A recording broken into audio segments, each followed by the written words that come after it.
Good morning. మీరు చూసిన HMTV. నా పేరు వెంకట్. ఇవాళ రెండు తెలుగు రాష్ట్రాల ప్రధాన వార్తలు ఏమున్నాయో ఒకసారి చూద్దాం. ముఖ్యంగా తెలంగాణలో కరోనా మీద రాష్ట్ర ప్రభుత్వం నిన్న ఒక కీలక నిర్ణయం తీసుకుంది. 6 జిల్లాల్లో కొత్తగా వైద్య కళాశాలలు మంజూరు చేయాలని, అదేవిధంగా అనుబంధంగా నర్సింగ్ కళాశాలలు, తర్వాత ఔషధాల కోసం అంటే మందుల తయారీ కోసం 12 ప్రాంతీయ ఉపకేంద్రాలను నెలకొల్పాలని తెలంగాణ ప్రభుత్వం నిర్ణయించింది. నిన్న రాష్ట్ర ముఖ్యమంత్రి కేసీఆర్ అధికారికంగా ప్రకటించారు. అంతేకాకుండా ఊపిరికి భరోసా 48 దవాఖానాలో కొత్తగా ఆక్సిజన్ ఉత్పత్తి ప్లాంట్లు. ఇది అంటే తెలంగాణలో ప్రధానంగా హైలైట్గా చెప్పుకోవాల్సిన వార్త. ఇకపోతే ఆంధ్రప్రదేశ్లో ఎంపీ రఘురామకృష్ణరాజు ఇష్యూ ఇంకా కొనసాగుతూనే ఉంది. నిన్న సుప్రీంకోర్టు ఆదేశాల మేరకు ఆర్మీ ఆసుపత్రిలో నిన్న జాయిన్ చేశారు. ఆర్మీ ఆసుపత్రిలో రఘురామకృష్ణరాజుకు చికిత్స కొనసాగుతుంది. నిన్న టీడీపీ అధినేత చంద్రబాబు పౌర హక్కుల ఉల్లంఘన జరుగుతోంది ఆంధ్రప్రదేశ్ రాష్ట్రంలో అని పెద్ద ఎత్తున కామెంట్ చేసిన పరిస్థితి. అటు టీడీపీ వైసీపీ మధ్య మాటల యుద్ధం, రఘురామ ఇష్యూలు కూడా కొనసాగుతుంది. ఈ రెండు వార్తలు అటు ఏపీలో ఇటు తెలంగాణలో ఉన్నాయి. ఈ రెండు వార్తలను ఒకసారి డిస్కస్ చేసే ముందు రెండు ప్రధాన తెలుగు రాష్ట్రాల్లో ఉన్న ప్రధాన దినపత్రికలో ఉన్న వార్త ఒకసారి చూసిద్దాం. రైట్, ఆంధ్రప్రదేశ్ ఎడిషన్ చూస్తున్నాం. ఆంధ్రప్రదేశ్ ఎడిషన్స్లో ఈనాడు కరోనా కట్టడి అంశాన్ని నెలాఖరు దాకా కట్టడి. వైఎస్ జగన్మోహన్ రెడ్డి నిన్న ఒక రివ్యూ చేశారు. ఆ వార్తను ప్రధానంగా హైలైట్ చేసింది. సాక్షిలో నెలాఖరు దాకా కర్ఫ్యూ విధిస్తున్నారు. కోవిడ్ కట్టడిలో మెరుగైన ఫలితాల కోసం ఆంక్షలు పొడిగించాలని రాష్ట్ర ప్రభుత్వం నిర్ణయం తీసుకుంది. ఇకపోతే ఆంధ్ర జ్యోతిలో బీభత్సం భయానకం, పశ్చిమ తీరాల్లో తౌక్తే తీవ్ర విధ్వంసాన్ని ఐటమ్ బ్యానర్గా చేశారు. ఇక రఘురామకృష్ణరాజును ఆ వార్త ప్రధానంగా హైలైట్ చేసింది. స్టేటు కాదు, ప్రైవేటు కాదు, ఆర్మీ ఆసుపత్రికి అని.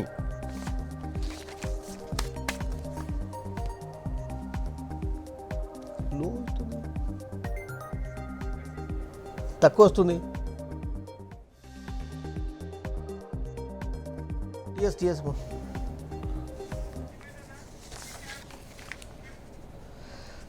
రైట్, ఆంధ్రప్రదేశ్లో మరొకసారి ఎంపీ రఘురామ ఇష్యూని ఒకసారి డిస్కస్ చేసే ప్రయత్నం చేద్దాం. నిన్న సుప్రీంకోర్టు కోర్టు ఆదేశాలు చేసింది. సికింద్రాబాద్లోనే మళ్ళీ తదుపరి ఆదేశాలు వచ్చేంత వరకు అక్కడే వైద్య పరీక్షలు నిర్వహించాలి, న్యాయాధికారి సమక్షంలో పరీక్షలు నిర్వహించాలి, వీడియోలో చిత్రీకరించాలి. ఏపీ తెలంగాణ సీఎస్లకు ఆ బాధ్యత ఉంటుంది. సుప్రీం ధర్మాసనం ఉత్తర్వులని ప్రధాన అన్ని వార్తా దినపత్రికలు చేశాయి. ఇకపోతే రాష్ట్రంలో పౌర హక్కుల దాడి జరుగుతుంది, తప్పుడు కేసులు పెడితే మాట్లాడకూడదా, ప్రత్యర్థులపై దేశద్రోహం కేసు పెడతారా అని చంద్రబాబు కామెంట్ చేశారు. వాస్తవానికి ఎంపీ రఘురామకృష్ణ విషయంలో చంద్రబాబు ఎందుకింత ఒంటికాలిపై లేస్తున్నారు? చంద్రబాబుకు రఘురామకృష్ణరాజుకున్న మధ్య సంబంధం ఏముంది? అత్యవసర మెజారిటీతో గెలిచిన ఎంపీ రఘురామకృష్ణరాజును ఎందుకు వెనక వేసుకొస్తున్నారని వైసీపీ నేతలు నిన్నటి నుంచి వైసీపీ ఎంపీలు మిథున్ రెడ్డి, అదేవిధంగా బాలశౌరి, మిగిలిన నేతలంతా కూడా ఒంటికాలిపై లేస్తున్నారు. నిజంగా వైసీపీ టీడీపీ మధ్య ఇంకా మాటల యుద్ధం రఘురామ ఇష్యూలో కొనసాగుతుందా? ఇవాళ పులిస్టపడే అవకాశం ఉందా? ఈ అంశాన్ని మనం డిస్కస్ చేసే ప్రయత్నం చేద్దాం. ఇవాళ డిస్కషన్లో టీడీపీ నుంచి ఎక్స్ఎమ్మెల్యే మల్లెల లింగారెడ్డి గారు జాయిన్ అవుతున్నారు. అదేవిధంగా బీజేపీ ఓబీసీ మోర్చా నుంచి డాక్టర్ పార్సారథి గారు, డాక్టర్ కర్ము నాగేశ్వర గారు, వైసీపీ ఎమ్మెల్యే గారు. ఒక్కసారి హైకోర్టు న్యాయవాది లక్ష్మణ గారు కూడా మరి కాసేపట్లో జాయిన్ అవుతారు. ఈ డిబేట్లోకి ఒకసారి వెళ్ళే ప్రయత్నం చేద్దాం. నేను ముందు నాగేశ్వరరావు గారు గురించి నేను స్టార్ట్ చేస్తాను. నాగేశ్వరరావు గారు గుడ్ మార్నింగ్ అండి. నాగేశ్వరరావు గారు గుడ్ మార్నింగ్. ఎమ్మెల్యే గారు గుడ్ మార్నింగ్. రైట్, నిన్న సుప్రీం ధర్మాసనం మీద ఏం స్పందిస్తారు? ఎందుకంటే మీరు రమేష్ హాస్పిటల్ అంటే టీడీపీ హాస్పిటల్ అన్నారు, అక్కడ ప్రైవేట్ హాస్పిటల్ ఎక్కడ జాయిన్ చేస్తే టీడీపీ ఆసుపత్రిని ముద్ద వేస్తున్నారు. అంతేకాకుండా నిన్న టీడీపీ అధినేత చంద్రబాబు ఒక బలమైన కామెంట్ చేశారు. ఆంధ్రప్రదేశ్ రాష్ట్రంలో పౌర హక్కులపై దాడి జరుగుతోంది, తప్పుడు కేసులు పెడితే మాట్లాడకూడదా, అదేవిధంగా ప్రత్యర్థులపై దేశద్రోహం కేసు పెడతారా అన్న వార్త ఇవాళ అన్ని దినపత్రికలో హైలైట్ అయింది. చంద్రబాబు కామెంట్ని మీరు ఎట్లా చూస్తారు? ఇప్పుడు చంద్రబాబు నాయుడు గారు ఆ రోజున మన ఈ అచ్చెన్నాయుడిని అరెస్ట్ చేసినప్పుడు ఆయన స్పందించలేదు, పెద్ద ఎత్తున ఏమీ మాట్లాడలేదు. అలాగే మన దూడిపాళి నరేంద్ర గారిని అరెస్ట్ చేసినప్పుడు అంత ఇదిగా ఏమీ మాట్లాడలేదు. అలాగే మన అఖిలప్రియ గారిని కూడా అరెస్ట్ చేసినప్పుడు కూడా అంతేమీ స్పందించలేదు. కాకపోతే ఈ ఈ రఘురామకృష్ణరాజు వైఎస్ఆర్సీపీయా, బీజేపీనా, లేకపోతే తెలుగుదేశం నాకు అర్థం కాని పరిస్థితుల్లో అయోమయంలో నేను పడ్డాను ఇప్పుడు కొంచెం. ఏం చేతంటే ఇవాళ వైఎస్ఆర్సీపీ నుంచి గెలిచిన రఘురామకృష్ణరాజు ఏ రకంగా మాట్లాడుతున్నాడో, ఏ రకంగా చేస్తున్నాడో అన్నీ కూడా ఆల్రెడీ మా పొన్నమలో మా సుధాకర్ రెడ్డి గారు మొత్తం పూర్తిగా నేను వివరించడం జరిగింది. ఇంచేతంటే దేశద్రోహం కింద అన్నిటి కింద ఆయన మాట్లాడిన 36 సీడీల్ని మనం తీసుకోవటం జరిగింది. దాంట్లో ఆయన మాట్లాడిన పదజాలాలు అన్నీ కూడా ప్రభుత్వాన్ని అస్థిరపరిచే కింద దీని కింద తీసుకుని చేసేది అది కోర్టు యాక్సెప్ట్ చేసింది. ఇప్పుడు సుప్రీంకోర్టులో కూడా అది చేశారు. అది ఇప్పుడు జరిగేదంతా కూడా దేని మీద అంటే ఇప్పుడు ఆ లాఠీలతో కొట్టారన్న దాని మీద ఇక్కడ చూశారు, ఇక్కడ కాదని చెప్పారు. మళ్ళీ ఇప్పుడు అక్కడ ఏదైతే మన మిలిటరీ హాస్పిటల్కి తీసుకెళ్ళటం జరిగింది. అది ఉన్నట్టుగా వస్తుంది సరే. కానీ చంద్రబాబు నాయుడు గారు మాత్రం ఎందుకంటే ఇప్పుడు చంద్రబాబు నాయుడు గారు దీని వెనకాల ఉన్న వాళ్ళు చాలామంది ఉన్నారు. ఒక రఘురామకృష్ణరాజు గారు ఈ కుట్రలో భాగంగా ఇందులో మెయిన్ పాత్రధారుడు చంద్రబాబు నాయుడు గారు. దాని వెనకాల ఏబిఎన్, TV5 ఈ ఛానల్స్ అన్నీ కూడా కుట్రదారులు చాలా ఉన్నారు. కాబట్టి వీళ్ళు ఎక్కడ బయటపడిపోతారో వీళ్ళంతా బయటకు వస్తారనే ఉద్దేశంతో చంద్రబాబు నాయుడు భయపడుతూ ఈ రఘురామకృష్ణరాజుని భుజాన్ని వేసుకుని చేస్తున్నారు. అసలు రఘురామకృష్ణరాజుని వైఎస్ఆర్సీపీ పార్టీలో పంపించింది చంద్రబాబు నాయుడు అనేది ఇప్పుడు నాకు అర్థమవుతుంది.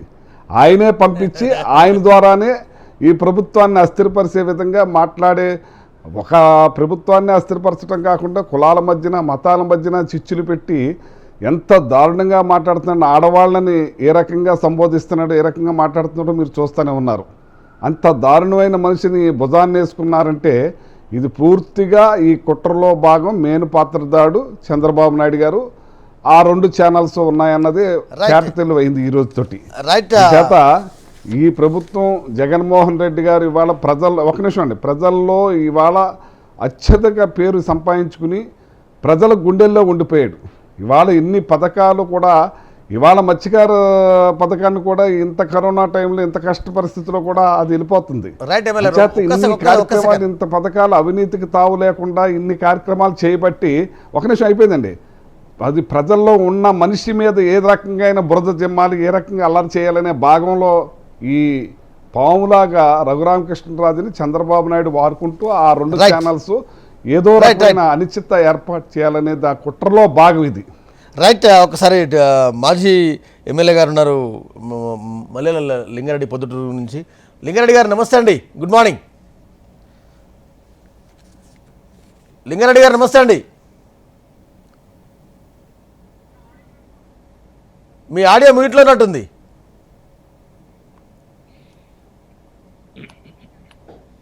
లింగారెడ్డి గారు, లింగారెడ్డి గారు, లింగారెడ్డి గారు. రైట్. ఒకసారి పార్సార్ వారి దగ్గరికి వెళ్తాం. పార్సార్ గారు, డాక్టర్ పార్సార్ గారు, గుడ్ మార్నింగ్ అండి. మార్నింగ్ అండి వెంకట్ గారు, మీకు డిబేట్ లో ఉన్న పెద్దలకందరికీ కూడా నమస్కారం. రైట్. నిన్న రఘురామకృష్ణ రాజు ఇష్యూ మొన్నదాకా బీజేపీ బాగా ఎంకరేజ్ చేసింది, బీజేపీ నేతలు ఎంకరేజ్ చేశారు. కానీ ఇప్పుడు ఒక్కసారిగా టీడీపీ వైపు వెళ్ళిపోయింది. ఎట్లా చూస్తారు మీరు? ఇప్పుడు వైఎస్ఆర్సీపీ నాయకులు పెద్దలు చెప్పారు, ఇవన్నీ కూడా చంద్రబాబు నాయుడు చేశాడు, ఇవన్నీ ప్రతిపక్షాలు చేస్తా ఉన్నాయి. ఇవన్నీ ఎవరైతే వైఎస్ఆర్సీపీ ప్రభుత్వానికి వ్యతిరేకంగా మాట్లాడుతున్నారో, వైఎస్ఆర్సీపీ చేస్తున్నటువంటి ప్రజా వ్యతిరేక విధానాలను ఎత్తి చూపుతా ఉన్నారో వాళ్ళందరి మీద కేసులు పెడతామనే వాళ్ళ ఉద్దేశాన్ని స్పష్టం చేసింది. ఈ రోజు ఆంధ్ర రాష్ట్రంలో ఉన్నటువంటి ప్రజలందరూ కూడా ఆలోచనలో పడ్డారు. ఏమన్నా ఒక ప్రభుత్వము చేసే తప్పుల్ని చూపెడితే ఈ రకంగా శిక్షలు ఉంటాయా? సాధారణంగా ఇది తెలుగుదేశం పార్టీలో కూడా ఉన్నాయి.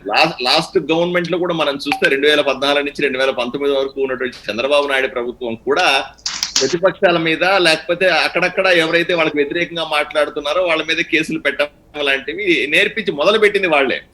దాని కంటిన్యూయేషన్ లో భాగంగా ఈ రోజు వైఎస్ఆర్సీపీ ప్రభుత్వం అధికారంలోకి వచ్చిన తర్వాత విచ్చలవిడిగా అది గ్రామ స్థాయి నుంచి, మండల స్థాయి నుంచి, నియోజకవర్గాల, జిల్లాల దగ్గర నుంచి రాష్ట్ర స్థాయి దాకా ఎవరు కూడా ప్రభుత్వానికి వ్యతిరేకంగా మాట్లాడడానికి వీల్లేదు. ఎవరన్నా వ్యతిరేకంగా మాట్లాడితే, లేదా ప్రజా వ్యతిరేక విధానాలు ఏవైతే వాళ్ళు తీసుకుంటున్నారో, నిర్ణయాలు ఏవైతే తీసుకుంటున్నారో, లేదా పాలనలో ఉన్నటువంటి తప్పులు ఏవైతే ఉన్నాయో వాటిని ఎత్తి చూపే ప్రయత్నం చూస్తే వాళ్ళ మీద కేసులు పెడతాం. Right. ఏ స్థాయికైనా వెళ్ళి కేసులు పెడతాం, వాళ్ళని ఏ విధంగా అయినా సరే వేధిస్తాం అనే వాళ్ళ వైఎస్ఆర్సీపీ ఉద్దేశాన్ని స్పష్టంగా ఈ ఇన్సిడెంట్ రుజువు చేసింది. ఇప్పుడే వైఎస్ఆర్సీపీ నాయకులు మాట్లాడుతా ఉన్నారు, అన్ని చంద్రబాబు నాయుడు గారు చేసి చంద్రబాబు నాయుడు గారు రఘురామరాజు గారిని సపోర్ట్ చేస్తున్నారు కాబట్టి ఆయన కూడా నేరస్తుడే, మరి ఆయనే చేయించాడు ఇవన్నీ అంటున్నాడు. మొన్న భారతీయ జనతా పార్టీ దీన్ని తీవ్రంగా ఖండించింది. మా సోమవీర్రాజు గారు కానీ, మా అధ్యక్షులు సోమవీర్రాజు గారు కానీ, మా నాయకులందరూ కూడా జీవీఎల్ నరసింహారావు గారు కానీ, మిగతా నాయకులందరూ కూడా దీన్ని తీవ్రంగా ఖండించారు. మరి వీళ్ళు కూడా దీని వెనకాల ఉన్నట్టేనా? లేదా జనసేన అధిపతి పవన్ కళ్యాణ్ గారు కూడా దీన్ని తీవ్రంగా ఖండించి లేఖ విడుదల చేశారు. మరి ఆయన కూడా ఈ కుట్ర వెనకాల ఉన్నట్టేనా? లేదా మిగతా ఎంతో మంది పౌర సంఘాలు అయితేనేమి, లేదా ప్రజా హక్కుల కోసం పోట్లాడే వాళ్ళు అయితే వీళ్ళందరూ దీని గురించి మాట్లాడుతా ఉన్నారు, దీన్ని ఖండిస్తా ఉన్నారు. వీళ్ళందరూ కూడా ఈయనకి వ్యతిరేకంగా చేసి వీళ్ళందరి మీద కేసులు పెట్టమనండి. మరి చంద్రబాబు నాయుడే ఈ కుట్ర వెనకాల ఉంటే చంద్రబాబు నాయుడు గారిని ఈ కేసులో ఎందుకు చేర్చలేదు అని నేను సూటిగా ప్రశ్నిస్తా ఉన్నాను. లేదా ఎవరెవరైతే ఈ కేసులో రఘురామరాజు గారికి సమర్థిస్తూ మాట్లాడుతున్నారు వాళ్ళందరినీ ఈ కేసులో ఎందుకు పెట్టలేదు అని అడుగుతా ఉన్నాను. అయ్యా ఒకటి ఇక్కడ మీరు ఎంపీ మీద కేసులు పెట్టుకోకపోవడం అన్నది, లేదా మీకు ఏదైనా పాయింట్ ఉంటే ప్రభుత్వం కేసులు పెట్టుకోవచ్చు, దాని ఎవరికి ఎటువంటి అభ్యంతరం లేదు. కానీ ఒక ఎంపీని అరెస్ట్ చేసిన విధానం కానీ, రఘురామకృష్ణరాజు గారిని నిజంగా ఫిజికల్ గా ముసుగులేసుకున్న మనుషులు వచ్చి జైల్లో కొట్టడము, లేదా కస్టడీలో ఉన్నప్పుడు కొట్టడం అయితేనేమి, దాని మీద లేదా ఇష్యూ అంతా అక్కడే ఉంది. అనవసరంగా ముసుగులు వేసుకొని వచ్చారు, కొట్టారు. ఆ 9 వ్యక్తులు వచ్చారు, ఆ 9 వ్యక్తులు ముసుగులు వేసుకొని వచ్చారు, గుర్తుపట్ట రాకుండా ఉన్నారు. ఈ కాలంలో కూడా ప్రజాస్వామ్యంలో కూడా ఈ రకమైన వ్యవస్థలు మనకు ఉన్న సమయంలో కూడా రాజ్యాంగం బద్ధంగా మనం పాటించాలని ఈ సందర్భాల్లో కూడా ఒక వ్యక్తుల్ని, అంటే ఇప్పుడు మనం చూస్తా ఉంటాం, మా నియోజకవర్గంలో కూడా చాలా సార్లు గ్రామాల నుంచి ఫోన్ చేస్తా ఉంటాం, మండలాల నుంచి ఫోన్లు చేస్తాం. సార్ నేను పోస్ట్ పెట్టాను సార్, వైఎస్ఆర్సీపీ వాళ్ళకి వ్యతిరేకంగా పెట్టానండి, లేదా వ్యతిరేకంగా ఒక స్టేట్మెంట్ ఇచ్చాను అంటే నన్ను పోలీసులు తీసుకెళ్లి కేసు పెట్టారు సార్, నన్ను 4 రోజులంతా పెట్టుకొని చితకబాది పంపించారు సార్ అని మా కార్యకర్తలు ఫోన్ చేస్తా ఉంటారు. వాళ్ళకందరికీ కూడా మేము ఎస్ఐలతో మాట్లాడి ఎందుకు అలా చేశారండి అని వాదించుకుంటా ఉంటాం. లేదు మేము చేయలేదంటారు, వాళ్ళు ఏదో కేసు పెట్టారంటారు. ఇవన్నీ జరిగాయి. ఏదైతే గ్రామాల్లో మండలాల్లో కార్యకర్తల మీద కేసులు పెట్టి వేధిస్తున్నారో వాళ్ళ మెడలు వెంచి వాళ్ళని నోరు మూసుకునేలాగా దీన్ని ఖండిస్తా ఉన్నాం, లింగారెడ్డి గారు ఖండిస్తాం. రైట్. నాగేశ్వరరావు గారు ఇప్పుడు పారసారథి గారు చాలా చక్కగా చాలా బాగా మాట్లాడారు. పారసారథి గారు వాళ్ళ కార్యకర్తల్ని వాట్సాప్లో వచ్చిందని పోలీస్ స్టేషన్ పిలిపించి కొట్టి పంపించారని చెప్పారు. అలాగే ముసుగులేసుకుని సిఐడి ఆఫీసులోకి వెళ్ళి కొట్టడం కూడా చాలా ఇదని ఆయనే నిర్ధారించేస్తున్నారు. డాక్టర్ గారు చాలా బాగా చెప్పారు.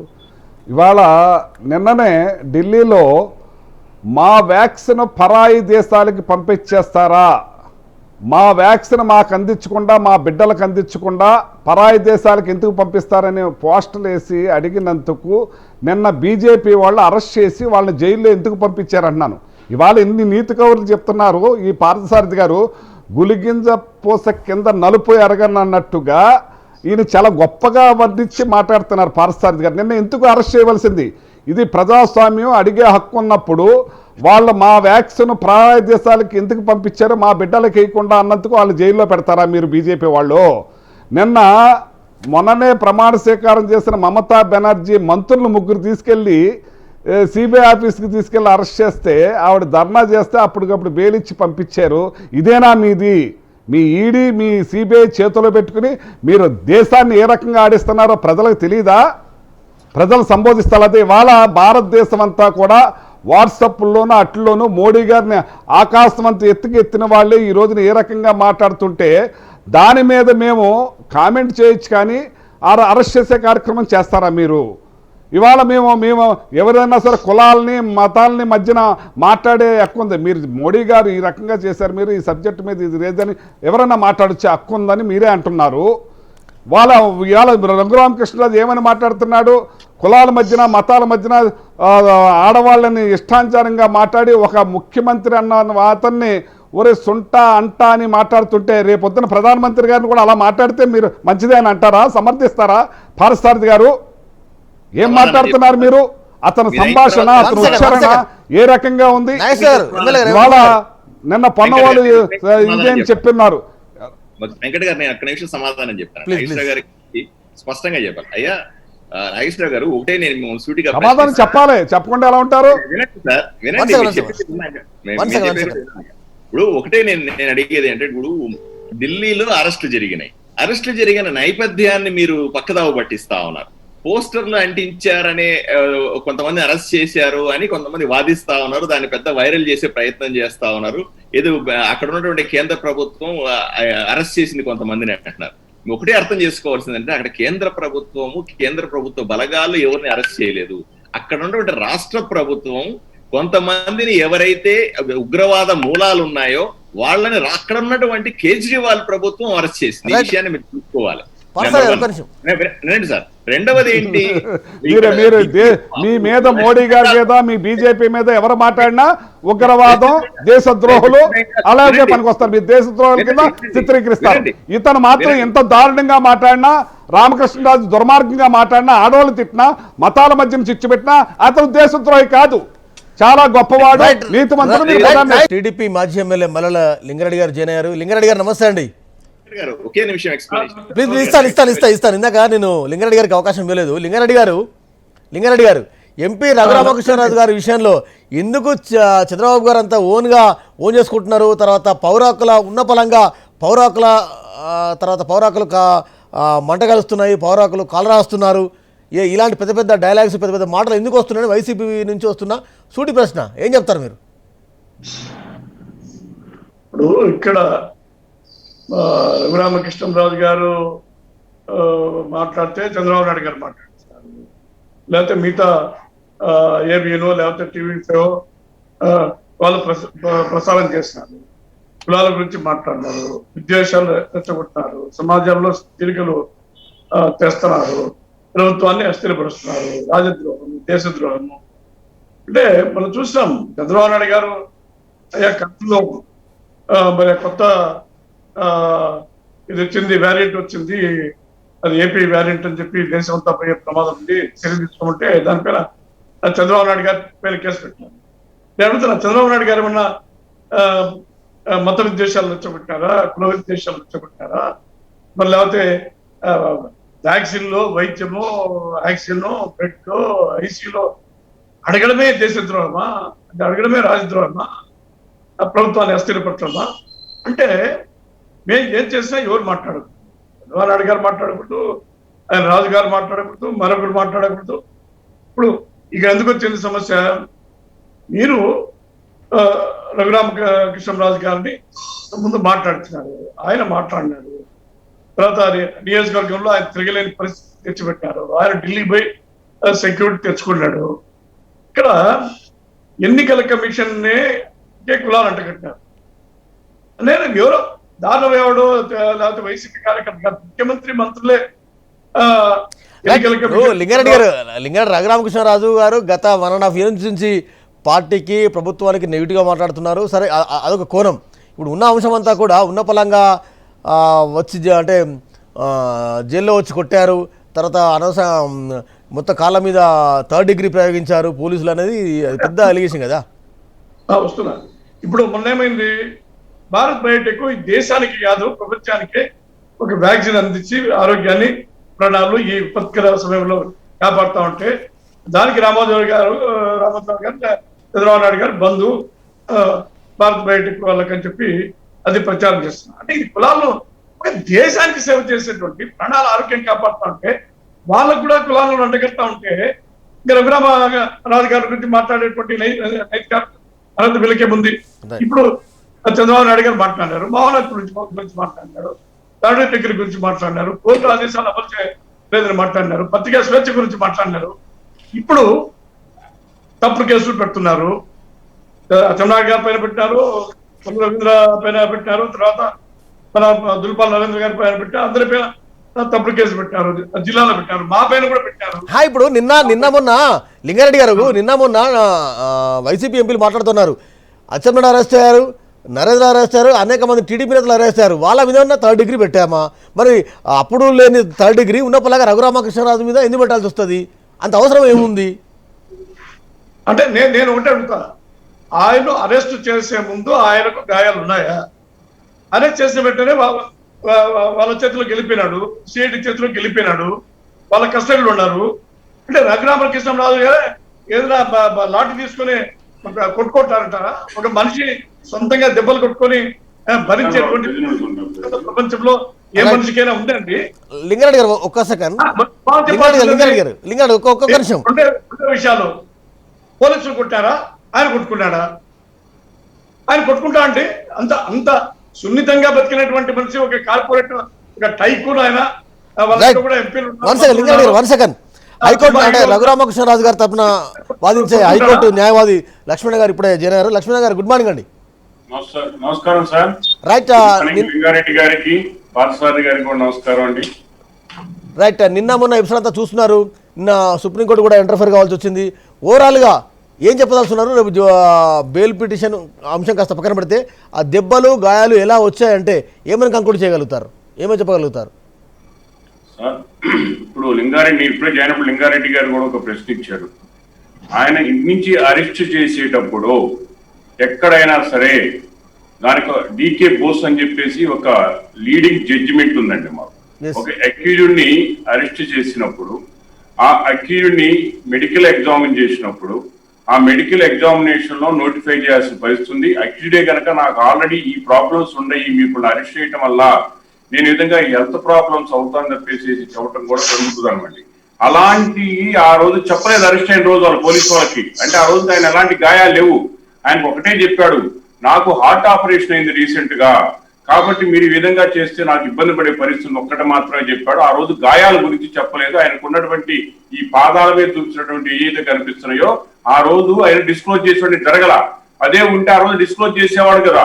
అది హార్ట్ ప్రాబ్లం అని చెప్పినాడు. అది ఎందుకు చెప్పడు? ఎందుకంటే ఈ రోజు ఆ ఫూట్కు సంబంధించి నేను 3 రోజుల నుంచి మరి ఆయన్ని కోర్టులో గమనించడం కానీ, పర్సనల్ గా గమనించడం కానీ, ఆయన దగ్గర మేము కూడా జరిగినటువంటి వాస్తవాలు తెలుసుకునే విధానంలో కూడా చూసినప్పుడు స్పష్టంగా మాకు కూడా అర్థమైంది ఏంటంటే తప్పనిసరిగా అది పోలీసు వాళ్ళు ఎప్పుడైతే కష్టంలో తీసుకున్నాడు సిఐడి పోలీసు వారు ఆదిరినప్పుడు నైట్ 11:30కి ఆ ఫోన్ కు సంబంధించిన కొన్ని డిస్క్లోజ్ చేయమని చెప్పేసి ఒత్తిడి చేసినట్టు, మిగతా విషయాలు కూడా ఒత్తిడి చేసినప్పుడు ఆయన దాన్ని నిరాకరించిన సందర్భంలో వాళ్ళు అంటే బయట నుంచి కొంతమంది పోలీసు వాళ్ళని ఎక్స్పర్ట్స్ తీసుకొచ్చేసి ఆయన మీద 3rd డిగ్రీ మీద ఉపయోగించారని చెప్పేసి, అట్లాగే ఒక పెన్సిల్ అంటే నాకు ఆయన అడిగారు ఇన్స్ట్రుమెంట్స్ ఈ దెబ్బ ఎట్లా వచ్చినాయి అంటే ఒక పెన్సిల్ లాంటి ఇన్స్ట్రుమెంట్ లో బ్యాటరీలు పెట్టేసి ఒక కరెంటు సప్లై విధంగా కూడా దెబ్బలు కనిపించకుండా దాన్ని మళ్ళీ 1 గంటలో కవర్ అయ్యేటట్టుగా లేకపోతే తెల్లారదానికి కవర్ అయ్యేటట్టుగానే ఉండేటువంటి ఒక టెక్నాలజీని ఈ పోలీస్ వ్యవస్థ సిఐడి వ్యవస్థలో ఉన్నటువంటి కొంతమంది ఎక్స్పర్ట్ ద్వారా ఉపయోగించి ఆయన్ని బాగా దాడి చేసినట్టు విధానం అయితే మాకు స్పష్టంగా తెలుస్తుందండి. అయితే మీరు ఒకటే గమనించండి, ఒకవేళ నీతి నిజాయితీగా పోలీసు వాళ్ళు కనుక సిఐడి చెప్పిన ఆరోపణలు తప్పైతే మరి కోర్టు ఏదైతే సిఐడి కోర్టు పర్సనల్ గా విచారించింది 4 పేజీల రిటర్న్ కంప్లైంట్ ఆయన ఇస్తే ఇన్ కెమెరా ప్రొసీడింగ్స్ లో ఆయన విచారించి మరి ఆయన దగ్గర స్టేట్మెంట్ రికార్డ్ చేసి అట్లాగే ఫిజికల్ గా ఆయన జరిగిన దెబ్బలను కూడా చూడటం జరిగింది. ఒక లోయర్ కోర్టు మేజిస్ట్రేట్ ఆమె స్వయంగా చూసి మరి 2 ఒపీనియన్లు నాకు అవసరము దీని మీద నిర్ణయం తీసుకోవటానికి అని చెప్పేసి మరి పోలీస్ మెడికల్ ఎగ్జామినేషన్స్ కి పంపించారు. లక్ష్మణ గారు అంటే లాంగ్ జర్నీ చేయడం వల్ల లేకుంటే సోరియాసిస్ వ్యాధి లక్షణాలు ఇంకా ఇతర వ్యాధి లక్షణాలు ఉండడం వల్ల కాళ్ళు కాస్త బొబ్బులెట్టాయి కదా, కాస్త లావెక్కాయి, తర్వాత రకరకాల టెక్నికల్ ఇష్యూస్ని కూడా కోర్టు సబ్మిట్ చేశారు. ఆంధ్రప్రదేశ్ మెడికల్ బోర్డు కూడా అసలు ఎలాంటి 3rd డిగ్రీ లేదు, ఎలాంటి గాయాలు లేవు, ఎలాంటి మరకలు లేవు, ఎలాంటి మచ్చలు లేవని ఆంధ్రప్రదేశ్ మెడికల్ బోర్డు కూడా గౌరవ కోర్టు కూడా సబ్మిట్ చేసింది. వీటన్నింటినీ పర్యవసన నేపథ్యంలో ఇంకా 3rd డిగ్రీ ప్రయోగించారు అనే అనుమానం ఉందా? 100% ఇప్పుడు కేసు పెడతలోనే తప్పుడు ఇక్కడ కేసు పెడతానికే కొడతానికి అన్నట్టుగా పెట్టినటువంటి విధానం ఉంది. ఆయన భయపెడతానికే పెట్టినట్టుగా విధానం ఉంది. ఏమండి నేనున్నాను స్వచ్ఛంగా, మీరు మెడికల్ కోర్టు ఆదేశాలు ఏంటి? మీరు జీజీహెచ్ 3-man కమిటీ ద్వారా మెడికల్ రిపోర్ట్ తీసుకున్న తర్వాత మళ్ళీ రమేష్ హాస్పిటల్ పంపించడానికి మీకు వచ్చిన ఇబ్బంది ఏంటి? మరి వాళ్ళు ఏదైతే హైకోర్టుకు సమర్పించారో హైకోర్టు పలు ప్రశ్నలు స్పందించింది. 12 o'clock మేము ఈ రోజు సిట్టింగ్ అవుతాం, ఈ రోజు రిపోర్ట్ ఇవ్వమంటే ఇవ్వలేదు. సో 12 గంటల నుంచి 2 జడ్జీలు హైకోర్టులో కూర్చొని రిపోర్ట్ కోసం వెయిట్ చేయడం, సుమారు అడ్వకేట్స్ కూడా పబ్లిక్ కోర్టు అవడం వల్ల 130 మంది అడ్వకేట్స్ ఈ కేసు విచారణ జరిగేటప్పుడు కూడా వాచ్ చేసే విధానం ఉంటే వాళ్ళు 2 గంటలకి మెడికల్ రిపోర్ట్ వచ్చిందని చెప్పడం, మళ్ళీ 3:30కి అరెస్ట్ చేయటం, 6:30 గంటలకి కోర్టుకు సబ్మిచ్చటం, ఇవన్నీ కూడా పలు అనుమానాలు రావా? వాళ్ళ అనుమానాలు కాదు, వాస్తవాలు వాళ్ళంతా వాళ్ళే సాక్ష్యాలను ఇచ్చినటువంటి విధానం ఏదైతే ఉందో దానికి క్లియర్ గా అర్థమైంది. సిఐడి కోర్టు చెప్పినటువంటి ఆదేశాలు ఎందుకు విస్మరించారండి? అటు నుంచి అటు జైలుకి ఎందుకు పంపించారండి? హైకోర్టు ఏం చెప్పింది? మేము పరిశీలించిన తర్వాత ఆ రిపోర్ట్ ని మేము పరిశీలించిన తదుపరి నిర్ణయం మేము తీసుకున్న తర్వాత దాకా మీరు ఎలాంటిది నిర్ణయం తీసుకోవద్దని చెప్పింది. ఏదైతే ఈ రోజు సుప్రీంకోర్టు 21వ తారీఖు దాకా కేసు మళ్ళీ పునర్విచారణ జరిగేదాకా రామకృష్ణరాజు గారిని మరి మిలిటరీ ఆర్మీ హాస్పిటల్ పెట్టాలని ఆదేశాలు జరిగిందో అలాంటి ఆదేశాలే మన హైకోర్టు కూడా ఇచ్చింది. అసలు లెక్కలేదు కోర్టు అంటేలకి.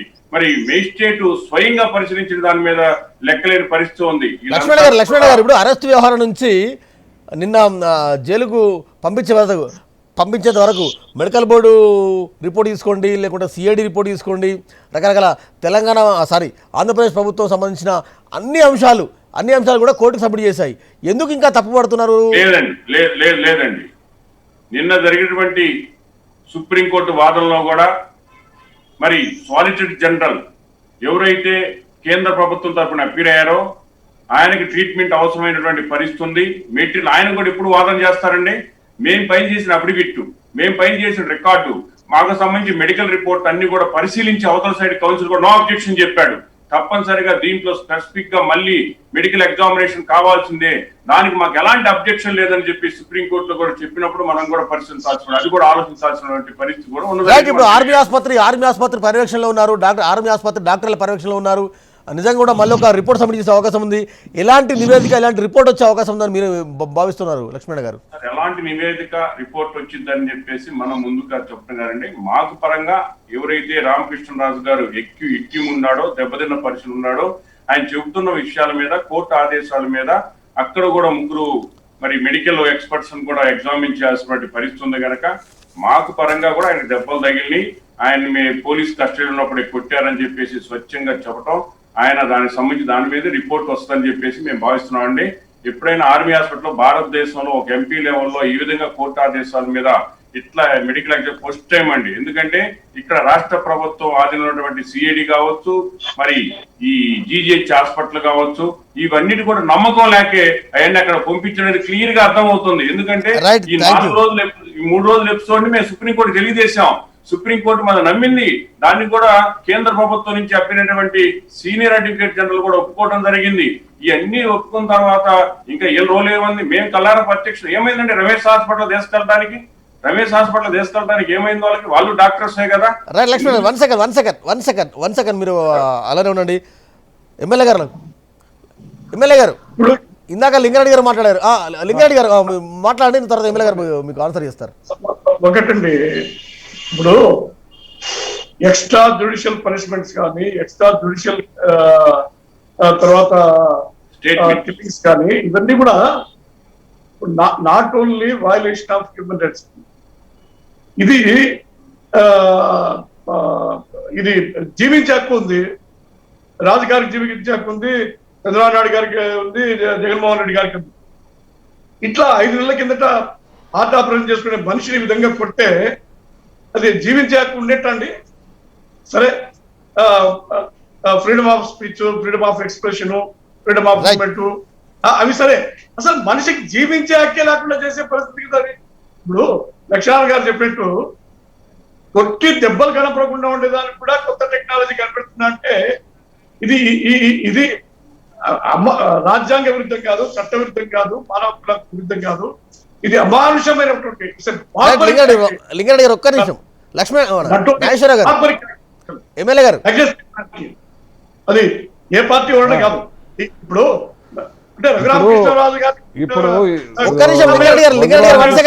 అరెస్ట్ చేసుకొచ్చిన తర్వాత అరెస్ట్ చేసుకొచ్చి అతను సిఐడి ఆఫీసులో ముసుగులు వేసుకొచ్చి కొట్టారు అని చెప్పారు. ఒకసారి ముసుగులు వేసుకొచ్చి కొట్టిన తర్వాత ఆ మనిషి నడిసే పరిస్థితి ఉండదు. నాకు తెలుసు, నేను పోలీసు వారిని కూడా చాలామందిని అడిగాను. కానీ ఇది కావాలని ఇది చేస్తున్నారు. మీకు ఒక్కసారి కర్రతో కొడితే వాతల కింద తేలుతాయి. ఈ మచ్చల కింద వచ్చింది, ఏళ్ల మధ్యన మన ఏళ్ల మధ్యన కూడా నాగేశ్వర గారు ఎమ్మెల్యే గారు ఎలక్ట్రిక్ సరే అది అయిపోయింది. ఇవాళ ఒక నిమిషం చెప్పండి. ఎలక్ట్రిక్ షాక్ లాంటి ట్రీట్మెంట్ ఇచ్చారు. ఒక గంటలో ఆ గాయాలు మానే విధంగా అలాంటి అత్యాధునిక టెక్నాలజీని వాడారు. నలుగురు ముసుగేసుకొని వచ్చి కొట్టారు. ఎలక్ట్రానిక్ వాతలో పెట్టి 5 నిమిషాల్లో మానిపోయే పరిస్థితి ఉండదు. నాకు తెలిసి కొత్త టెక్నాలజీ ఎలా ఉందేమో. ఆల్రెడీ స్టేట్ గవర్నమెంట్కి సంబంధించిన ఒక టీము అక్కడ చేసి అతనికి ఏమీ లేదు, అదేయో మచ్చలని చెప్పడం జరిగింది. కానీ ఇప్పుడు మన మిలిటరీ హాస్పిటల్కి తీసుకెళ్లారు కాబట్టి వాస్తవాలు బయటకు వస్తాయి. ఆ తర్వాత అయినా అది కూడా నమ్మకం లేదు, అది కూడా ఇంకో రకంగా అన్నారంటే అడ్వకేట్ గారు నేను ఇంకేం చెప్పలేను అనుకోండి. కానీ ఏది ఏమైనా సరే ఇవాళ మొత్తం ఒక కుట్రంటూ జరిగింది. ఆ కుట్రంటూ జరిగిన మూలానే ఇవాళ ఇక్కడైనా యాక్సెప్ట్ చేసి అక్కడైనా యాక్సెప్ట్ చేసి అది వెంటనే బెయిల్ ఇవ్వకుండా చేస్తున్నారంటే ఇందులో సివిఆర్టీ ఉన్నదన్నది అటు సుప్రీంకోర్టు గమనించింది, ఇక్కడ ఈ కోర్టు గమనించింది. కాబట్టి వాస్తవాలు బయటకు వస్తాయి. ముందు ఈ కొట్టేరన్నది పోతే తర్వాత అన్నది మన చట్టం ఏ రకమైన నిర్ణయం తీసుకుంటుందో ఆ నిర్ణయం మనం చూస్తాం. రైట్ లక్ష్మణ గారు ప్లీజ్. నేను సమాధానం చెప్తాను. ఒక్క నిమిషం టైం తీసుకుంటాను. ఒకటే ఇప్పుడు నాగేశ్వర గారు మనం మాట్లాడుతున్న విషయాన్ని ఎమ్మెల్యే గారు చాలా స్పష్టంగా వాళ్ళ ఉద్దేశం చెప్తా ఉన్నారు. రెండవది ఏంటంటే ఇంత అసహనాన్ని మనం ఎప్పుడు చూడలే. ఏమంటే ప్రజా వ్యతిరేక విధానాల పట్ల ప్రతిపక్షాలు మాట్లాడినా, పౌరులు మాట్లాడినా, ఎవరు మాట్లాడినా సరే కేసులు పెట్టేస్తారా, వాళ్ళని కొట్టేస్తారా, లేకపోతే అన్ని ఈ రాజ్యాంగం ఈ పౌరులకు ఇచ్చిన హక్కులన్నీ కూడా కాలు రాసేస్తారా? ఇది చాలా దారుణం. దానికి ఏమన్నా అడిగితే దానికి మళ్ళీ బుకాయింపు ఒకటి.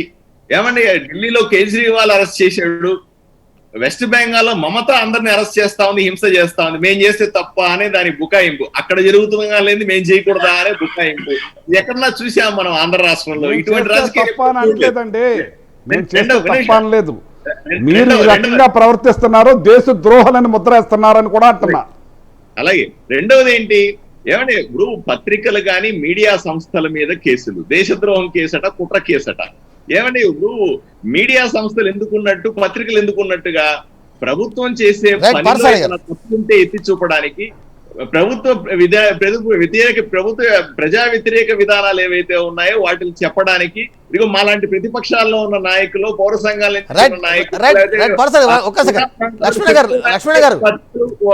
మీడియా వాళ్ళు కూడా వీళ్ళకి అనుకూలంగా మాట్లాడాలి. వాళ్ళు అనుకూలంగా మాట్లాడితేనే ఆ ఛానల్ రాష్ట్రంలో ప్రసారం కావాలి, లేదా ప్రసారమే కాకూడదు అనే పరిస్థితి. ఇవాళ భారతదేశంలో ఉన్న ప్రచారాలన్నీ ఏ రకంగా మీ గుప్పెట్లో పెట్టుకున్నారో అందరికీ తెలుసు పారసారథి గారు. ఇవాళ నేషనల్ ఛానల్సే, ఇంటర్నేషనల్ ఛానల్స్ వల్లే మీరు చేసే అగాత్యాలు బయటకు వస్తున్నాయి. మీరు భారతదేశాన్ని ఏ రకంగా గుప్పిట్లో పెట్టుకున్నారో అందరికీ తెలుసు. అంటారు అయ్యా మీరు చేసే తప్పుల్ని మేము చెప్తా ఉన్నాము, మీరు తప్పు అని ఉంటే సరిదిద్దుకోండి, లేదు ఈ తప్పుల్ని ఎవరిని కప్పిపుచ్చకుండా మీరు భారతదేశంలో ఛానల్ ని ఏ రకంగా మూసారో తెలీదా? కింద మాట్లాడుతున్నారు.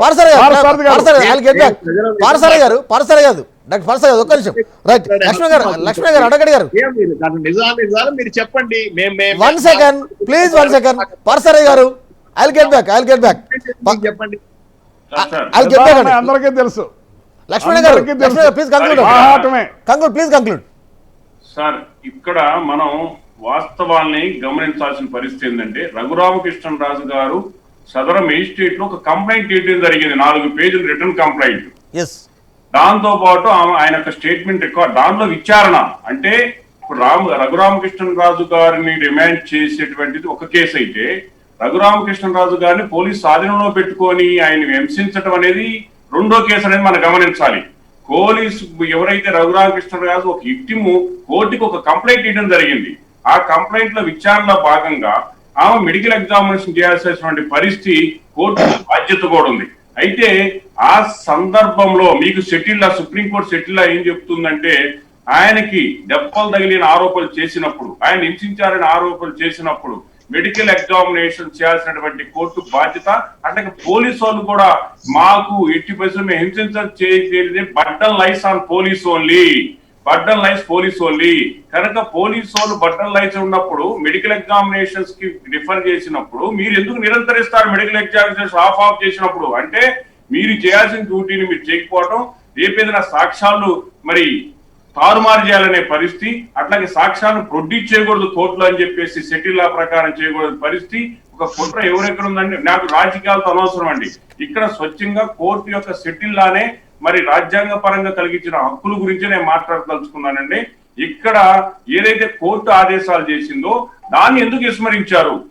అదొక్కటే, ఇంకా దానికి మించి ఏమీ లేదు. అదే సుప్రీంకోర్టు అబ్జర్వేషన్ చేస్తూ అంత దూరం కూడా ఆర్డర్స్ ఇవ్వడానికి కూడా కీలకమైనటువంటి తీర్పు ఇవ్వడానికి ఈ రోజు ఆంధ్రప్రదేశ్ సిఐడికి ఎందుకు ఇవ్వలేదండి? మీరు తీసుకెళ్లి మీరు ఎగ్జామిన్ చేయమని, లేకపోతే ఇంకొక ఎందుకు ఆంధ్రప్రదేశ్ సంబంధించిన ఏజెన్సీకి ఎందుకు ఇవ్వలేదు? ఓన్లీ మరి చీఫ్ సెక్రటరీ ఆఫ్ ఆంధ్రప్రదేశ్ ని ఆయన హాస్పిటల్ కి మరి తరలించడానికి వరకే హక్కులు ఇస్తూ దానికి సంబంధించినటువంటి ఏర్పాటు చేయడం వరకే ఇచ్చింది. మిగతా అంతా కూడా ఎక్కడ ఇచ్చిందో మనం గమనించాలి. అంటే మీరు ఎంత దూరం పోయిందో సుప్రీంకోర్టు మనం ఆలోచించాల్సి పడుతుంది. రాష్ట్ర ప్రభుత్వం మీద నమ్మకం లేదు, రాష్ట్ర ప్రభుత్వంలో ఏజెన్సీల మీద నమ్మకం లేదు, ఇక్కడ కూడా నమ్మకం లేదు కూడా మనం గమనించాల్సినటువంటి విషయం ఉందండి. నాగేశ్వర గారు కంక్లూడ్ చేయండి, మనం వేరే టాపిక్ వెళ్దాం ప్లీజ్. నాగేశ్వర గారు, ఎమ్మెల్యే గారు. ఒక్క నిమిషం అండి. ఇప్పుడు ఇవాళ యాక్చువల్గా ఆ రఘురామకృష్ణరాజు గారిని కోర్టులో ప్రొడ్యూస్ చేసిన తర్వాత హాస్పిటల్లో ఇచ్చేసిన తర్వాత మళ్ళీ సిఐడి ఆఫీస్ కి తీసుకురాకుండా వాళ్ళు కోర్టుకి సబ్మిట్ చేశారు. ఎందుకంటే మళ్ళీ సిఐడి ఆఫీస్ తీసుకొస్తే మమ్మల్ని కొట్టారు, తిట్టారు, మళ్ళీ మానసికంగా విమర్శించారు అని కాకుండా అది కోర్టుకు పంపించారు. కోర్టు మీకు స్పెసిఫిక్ గా ఎక్కడ పంపించమని చెప్పింది, ఎక్కడ ఉంచమని చెప్పింది? ఆ ఉంచమన్న చోట ఉంచకుండా ఆయన పంపించారా? లాయర్ గారు చెప్తున్నారు, లాయర్ గారు చెప్పానండి, జడ్జి గారు ఈ పేషెంట్ ని అయిన తర్వాత ఎక్కడ పంపించమని చెప్పారు, చెప్పలేదు కదా. అందుకనే వీళ్ళు మళ్ళీ సిఐడి ఆఫీస్ లో పెట్టుకుంటే మళ్ళీ కొట్టారంటారని చెప్పి జైలు సబ్మిట్ చేశారు. కరెక్ట్ పనే, దాన్ని వక్రీకరించకూడదు. చెప్పండి జడ్జి గారు,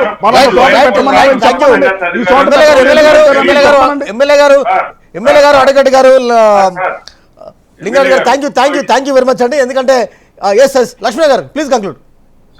సారు షెడ్యూల్ లా గురించి తెలియకపోతే నేనేం చెప్పలేను.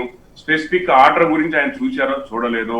మెడికల్ ఎగ్జామినేషన్ అయిన తర్వాత, ఇంజురీస్ అయిన తర్వాత ట్రీట్మెంట్ అవసరం అయితే అతను ప్రాణాలు రక్షించడానికి కోసం కూడా ట్రీట్మెంట్ ఇవ్వడానికి చిన్న పిటిషన్ వేస్తే ఆయనకి ట్రీట్మెంట్ ఇవ్వమని ఆటోమేటిక్ మేజిస్ట్రేట్ ఆర్డర్ ఇచ్చింది.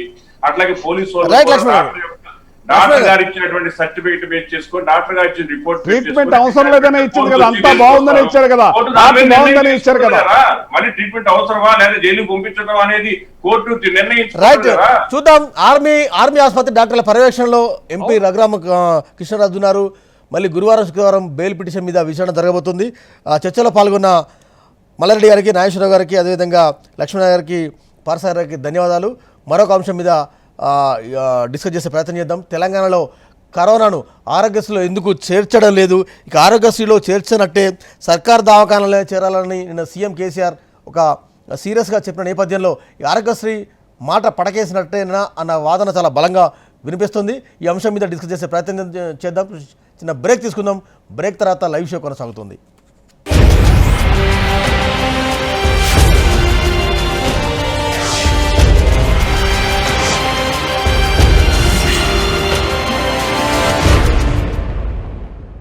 రోజు రోజుకి జనాభా పెరుగుతుంది కానీ జనాభాకు తగ్గట్లుగా జలం పెరగదు కదా. అడుగంటిపోతున్న నీటిని ఒడిసి పట్టుకుని పైకి తెచ్చే పంపు ఫిట్వెల్ పంపు. ఫిట్వెల్ పంపు, పంపుల్లో రారాజు. డోస్ ఎప్పుడు బాసు? కన్ఫ్యూజన్ లో vaccination. First dose central priority, state logic second dose.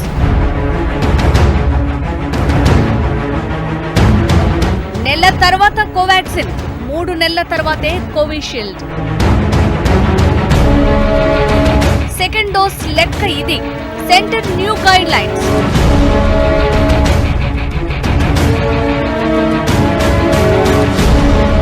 Vaccine ఖబర్.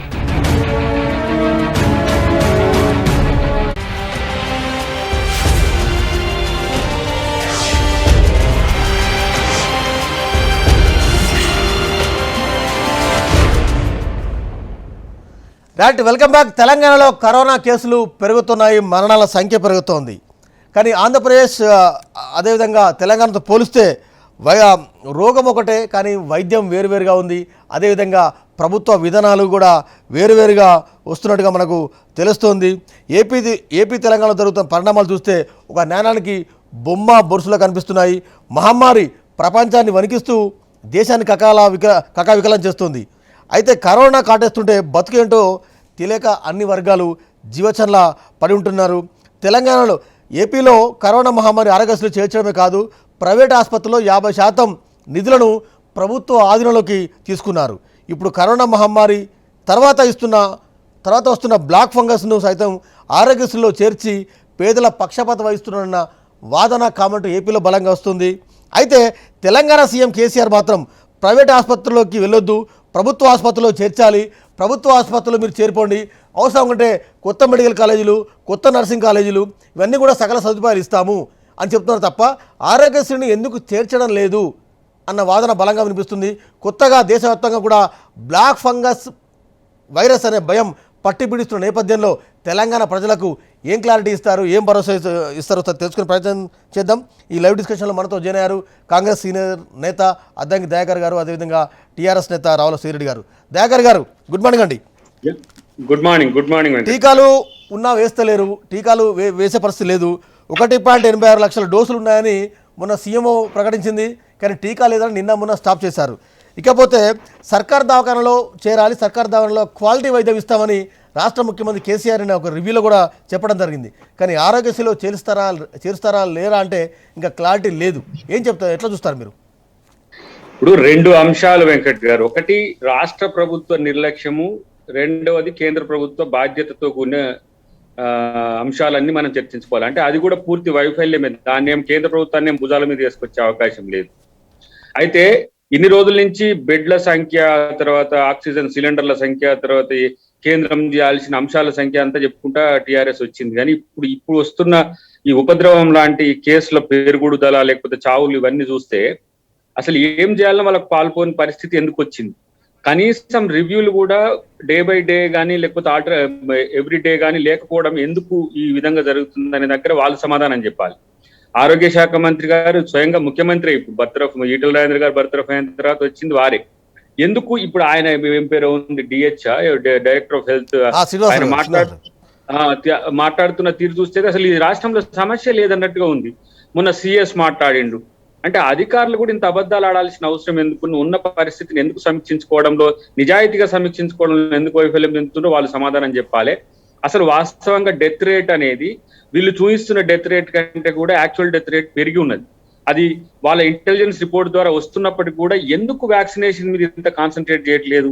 ఇప్పుడు సెకండ్ డోస్ వాళ్ళు వచ్చి అప్పుడే మళ్ళీ ట్రాక్ లో ఉన్నారు, ఫస్ట్ డోస్ ఇంకా కంప్లీట్ కాలే. సో వాళ్ళ మీద వీళ్ళ మీద చెప్పి తప్పించుకునే ప్రయత్నం చేస్తే కాదు. ఇంకా ఆల్టర్నేటివ్స్ కూడా వచ్చినాయి. ఇప్పుడు స్పుత్నికే కాదు, మొన్న మళ్ళీ మన డిఆర్డిఓది కూడా మన ప్రభుత్వం తయారు చేసుకుంటున్నాయి కాబట్టి వాటిని కూడా వేగవంతం చేయాల్సిన బాధ్యత పెరిగింది. కానీ నేనేమంటే కరోనా చావులు ఒక ఎత్తు అయితే నిర్లక్ష్యం వల్ల చావులు పెరుగుతున్నాయి. యాక్చువల్గా కరోనా వచ్చి సివియర్ గా ఉండి డెత్ రేట్ పెరుగుతుంది అని అంటేనేమో అది ప్రభుత్వం ఏం చేయలేదు.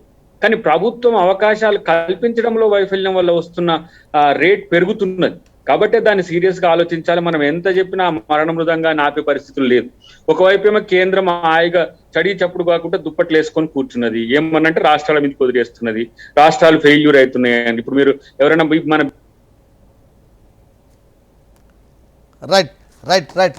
దగ్గర గారు చూసుకోవాలి కదా, ఎందుకు ఈ పరిస్థితులు వచ్చినాయనంటే వాళ్ళకు ముందస్తు ఒక ఎత్తుగడ లేదు, దీని పట్ల ఒక వ్యూహం లేదు. అసలు కరోనా అంటే మనకు సంబంధించిన అంశం కాదు, కానీ మిగతా వాటి అన్నిటి మీద అదే లేదు. మిగతా వాటి అన్నిటిలో ఫాస్ట్ గానే ఉన్నారు. ఇప్పుడు ఏది రాజకీయ భవిష్యత్తుకు సంబంధించో మిగతా వాళ్ళ పరిస్థితుల గురించి సమీక్షించుకోవడానికి ఫాస్ట్ గా వెళ్ళిపోతున్నాయి. నేను ఇప్పటికైనా సూచన లాంటి ఒక హెచ్చరిక ఏంటంటే, ఈ ప్రభుత్వం సీరియస్ గా తీసుకోకపోతే ప్రజలే ఎట్లా కొంతమంది అయితే మాట్లాడుతున్న తీరు సోషల్ మీడియాలో చూస్తే మోడీ గారిని కేసీఆర్ గారిని ఇద్దరిని ఒకే ఘటన కట్టి ఎందుకు ప్రశ్నిస్తలేదండి కేంద్రం ఇవ్వని స్థితిని? నాకు అర్థం కాదు. ఇప్పుడు కేంద్రం నీకు సహకరిస్తలేదని అంటున్నారు. ఏ విధంగా సహకరిస్తలేదని ఒక్క కేంద్రం మీద ముఖ్యమంత్రి లేకపోతే మిగతా మంత్రులు ఎవరైనా ప్రెస్ మీట్లు పెట్టో లేకపోతే ఏదైనా ఒత్తిడి తెచ్చో ఒక లేఖలు రాసిన దాఖలాలు ఎక్కడైనా ఉన్నాయా? డిపార్ట్మెంటల్ గా జరుగుతున్నది. అంటే రాజకీయ తమ వెసులుబాటు కొరకు కరోనాను పక్కన పెట్టేసి వాళ్ళ రాజకీయ దయాకర్జీ వన్ సెకండ్ మన టీఆర్ఎస్ నేత రావుల శ్రీరెడ్డి గారు జాయిన్ అయ్యారు. శ్రీధర్ గారు గుడ్ మార్నింగ్ అండి. గుడ్ మార్నింగ్ సార్, చెప్పండి. రైట్, టీకాలు వేయడం లేదు అన్న ఒక ప్రధానమైన అభియోగం ఉంది. ఎందుకంటే 186,00,000 డోసులు ఉన్నాయని మొన్న సీఎంఓ అనౌన్స్ చేసింది. మళ్ళీ కేవలం 2 డేస్లోనే టీకా లేదు, వ్యాక్సిన్ లేదు, వ్యాక్సిన్ స్టాక్ లేదన్నారు. ఆ తర్వాత గ్రామీణ ప్రాంతాల్లో పిహెచ్సిలో టెస్టులు చేయడం లేదు అన్న ఒక ప్రధానమైన ఆరోపణ ఉంది. ముఖ్యంగా కరోనాను ఆరోగ్యశ్రీలో ఎందుకు చేర్చారు? పొరుగు రాష్ట్రమైన ఆంధ్రప్రదేశ్తో కంపేర్ చేస్తే బ్లాక్ ఫంగస్ లాంటి వ్యాధులను కూడా ఆరోగ్యశ్రీలో చేర్చినప్పుడు మన దగ్గర ఎందుకు చేర్చారు, ఎందుకు చేతులు ఎత్తేస్తుంది తెలంగాణ గవర్నమెంట్ అన్న ఒక వాదన, ఆరోపణ బలంగా వినిపిస్తుంది. ఏం చెప్తారు? ఇప్పుడు చేతులెత్తేయడం అన్న మాట అనేది చాలా అర్థమవుతుంది. ఎందుకంటే చేతులెత్తేయడం ఏంటంటే ఇప్పుడు రాష్ట్రం మొత్తంలో హైదరాబాద్ లో గాంధీ హాస్పిటల్ నుంచి మొదలుపెట్టి పిహెచ్సిస్ వరకు కూడా వాటిని అప్గ్రేడ్ చేసి అన్ని చోట్ల టెస్టింగ్, ట్రేసింగ్, ట్రీట్మెంట్ చేస్తూ మనం బెడ్ల సంఖ్య పెంచుకున్నాము. గతంలో ఆక్సిజన్ బెడ్ల సంఖ్య చాలా తక్కువ ఉంటే ఇప్పుడు దగ్గర రాష్ట్రంలో 12,000 ఆక్సిజన్ బెడ్లను అవైలబిలిటీలో పెట్టినాము. తర్వాత ప్రతి చోట్ల దేశంలో ఎక్కడ లేని విధంగా మనమే ముందు జ్వర సర్వే ఇంటింటికి స్టార్ట్ చేసి ఇప్పటికి more than 60-70 lakhs house holds ని మనం ఇప్పటికే అన్ని ఇళ్లకి ఆశా వర్కర్లు కానీ, ఏఎన్ఎం వర్కర్స్ కానీ, అన్నటువంటి స్థానిక మున్సిపల్ ఇక్కడ హైదరాబాద్ అయితే జిహెచ్ఎంసీ వాళ్ళు తిరిగి ఇంటింటికి జ్వరం ఎవరికి ఉంది, జలుబు జ్వర సర్వే చేస్తున్నారు తెలంగాణ ప్రభుత్వం, ముంచుతో లేదు అనలేదు. విషయం ఏంటంటే మీకు పొరుగు రాష్ట్రాలు మహారాష్ట్ర చూసుకోండి, కర్ణాటక చూసుకోండి, పొరుగు రాష్ట్రం ఏపీ చూసుకోండి, 50% ఆఫ్ ప్రైవేట్ బెడ్స్ అన్నింటినీ కూడా గవర్నమెంట్ కంట్రోల్లో తీసుకుంది.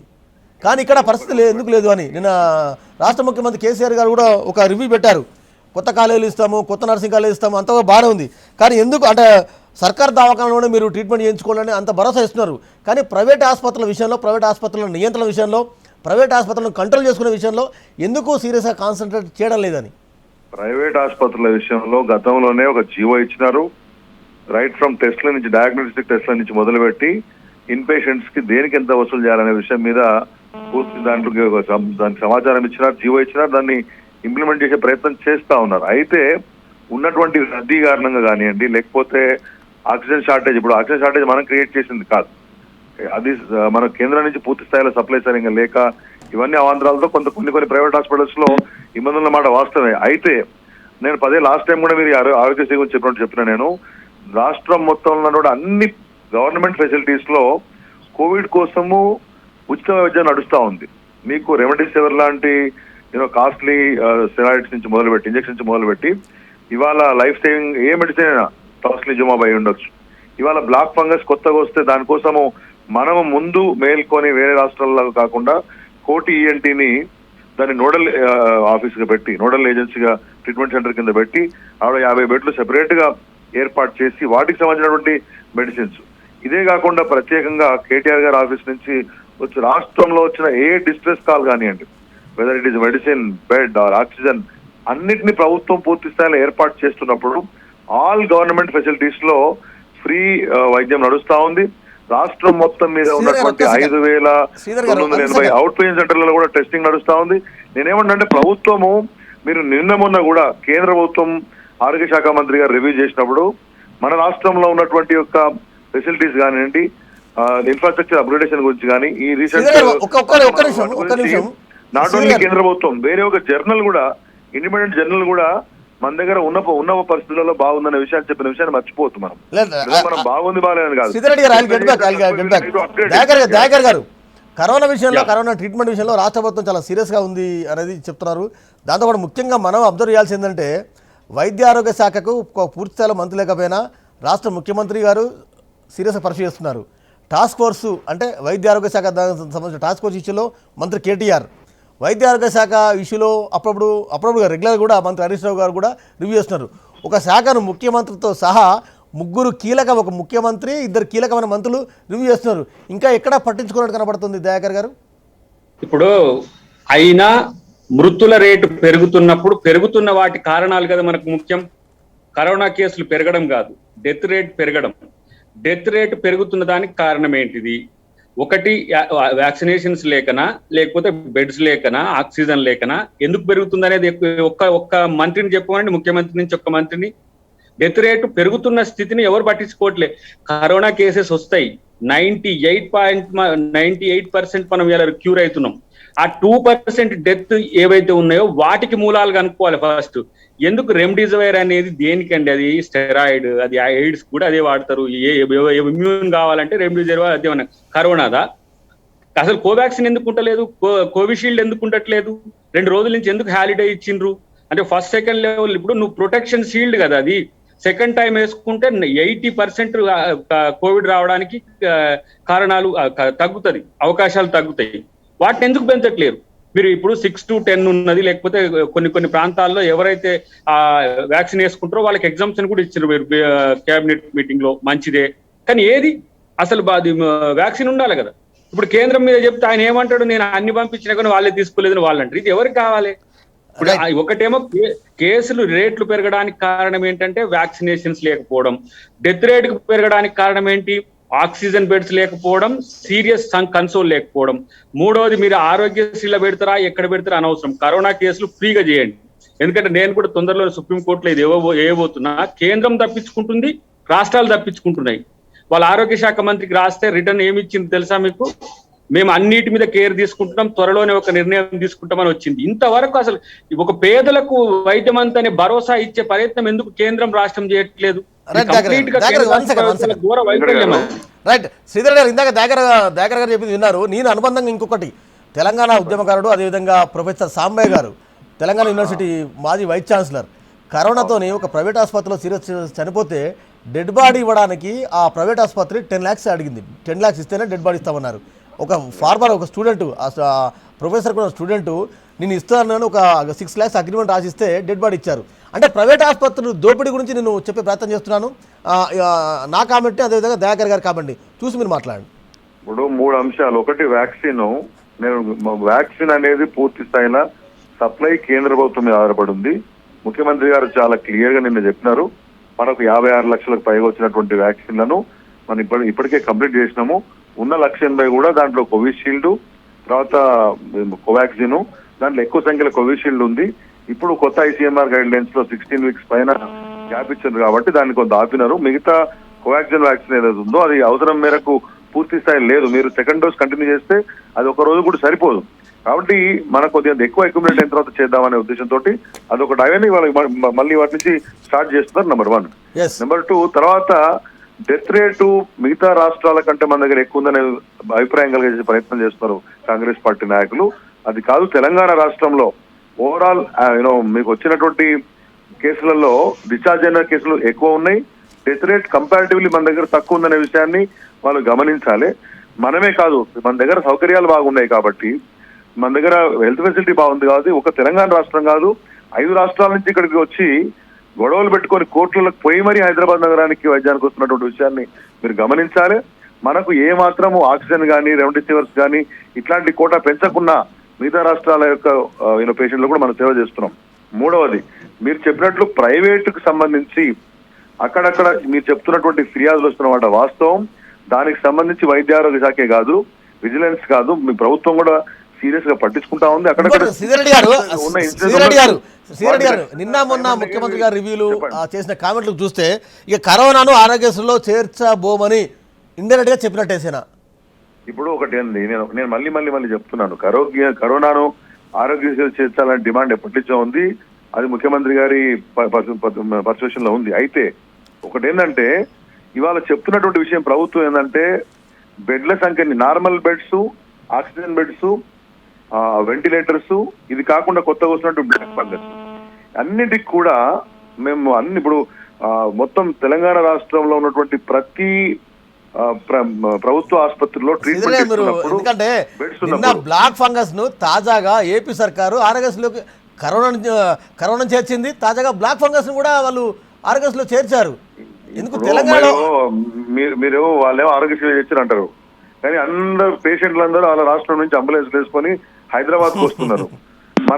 మన కోటిలో జాయిన్ అవుతున్నారు, కోటి హాస్పిటల్లో, మన టీమ్స్ లో జాయిన్ అవుతున్నారు, మన గాంధీలో జాయిన్ అవుతున్నారు.